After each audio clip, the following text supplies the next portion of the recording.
చిన్నప్పుడు పిల్లలందరూ కలిసి ఆడుకుంటుంటే చూసేటోళ్లకు సంబరం అనిపిస్తుంది. ఒక్కోసారి కొంతమంది పిల్లలు కోతి చేష్టలు చేస్తారు. అయినా ఏం అనబుద్ధి కాదు, పిల్లలే కదా అని నవ్వుకుంటాం.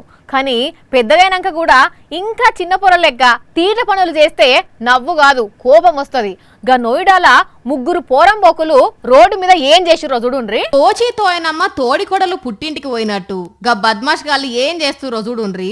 వాళ్ళ తోవల వాళ్ళు పోకుండా రోడ్డు మీద ట్రాఫిక్ కంట్రోల్ చేసేందుకు పెట్టే బారికేడ్ ను ఒక తాడు గట్టి గుంజుకపోతున్నారు. ఒకడు కారు నడుపుతుంటే ఇంకొకడు సింహాన్నో పులినో వేటాడి జీపుకు గట్టి గుంజుకొస్తున్నట్టు గా బారికేడ్ రోడ్డు మీద ఇగుకొస్తున్నాడు. అది రోడ్డు మీద రాసుకపోయి నిప్పురవ్వలు ఎగజిమ్ముతుంటే నవ్వుకుంటా ఎంజాయ్ చేస్తున్నారు. అగో అదేంది వామ్మో, ఈ తీస్మార్కాన్ల దగ్గర తుపాకీ సుతం ఉన్నది, పెద్ద కంత్రి బ్యాచే ఉన్నట్టున్నది. నోయిడాల అర్ధరాత్రి నడి రోడ్డు మీద గిట్ల కథలు పడుకుంటా వీడియో తీసి సోషల్ మీడియాలో పోస్టు చేసిర్రు.